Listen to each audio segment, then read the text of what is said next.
Want to touch briefly before we get out of here on the Vancouver Canucks. Speaking of joke organizations,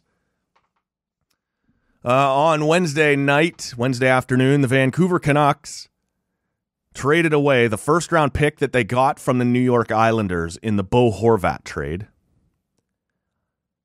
and another pick to bring in Philip Hronek from the Detroit Red Wings. Now, Hronek's a pretty good player.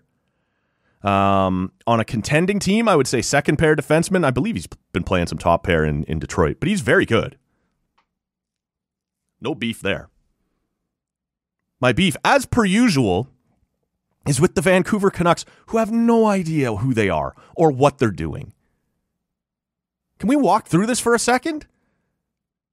You got a first-round pick from the Islanders in the Bo Horvat trade. The Islanders currently hold a playoff spot. It's a wild card spot. They are by no means guaranteed to get in. And if they do get in, much like I said earlier about the Senators and some of the other teams kind of swimming around the bottom here, you're about to get blown to pieces by the Bruins or the Hurricanes.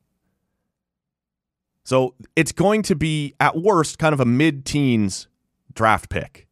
But it's also entirely possible that the Islanders fall out completely, and that pick is in the lottery. This is a stacked draft.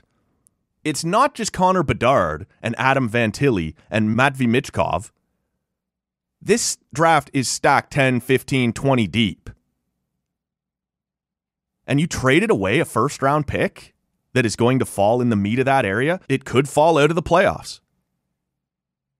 I don't know what you're thinking. And that's not even the whole thing.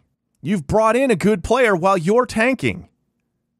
Is he great? No. Is he serviceable and useful and a guy you'd like to have if your team was getting ready to get into the playoffs? Yeah, of course.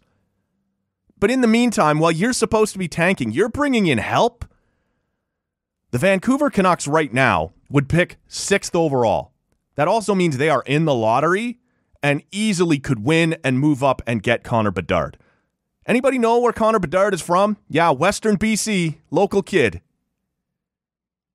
Instead of bottoming out and trading away everything you can to make sure your odds of getting that local phenom into your lineup, you brought in help.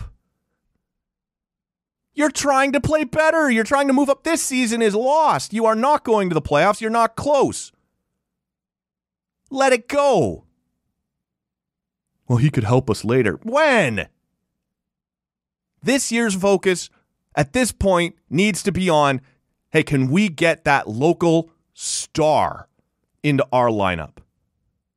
And then maybe within a couple years, you can start to do a proper rebuild around that guy. But to bring in 25-year-old Philip Hronek, knowing that you're entering a rebuild, or at least the rest of us knowing you're entering a rebuild, you seem to be continuously trying to just reload. Well, if we just tinker. The team is bad. Philip Hronek isn't going to change that. So whether you know it now or you're going to fuck around for another couple of years before you figure it out, Philip Hronek doesn't help you when you might be good and might be into the playoffs. You are at least 5 years away. At that point, he is 30, his contract is over, and his best days are behind him.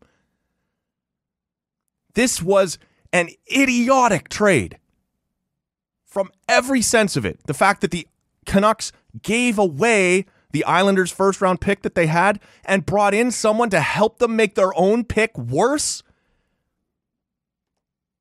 I'm getting worked up. It's baffling. Who is running this fucking organization? And that's your problem. It's sort of Patrick Alvin and sort of Jim Rutherford, but it's Francesco Aquilini. So you can fire as many GMs and presidents as you want, but as long as he owns the team, apparently the mission is going to be, now keep trying. We're not going to bottom out. We're not going to rebuild. Just keep trying to add stuff. Fine. Just sit there in mediocrity. It's ridiculous. So good job to the Vancouver Canucks.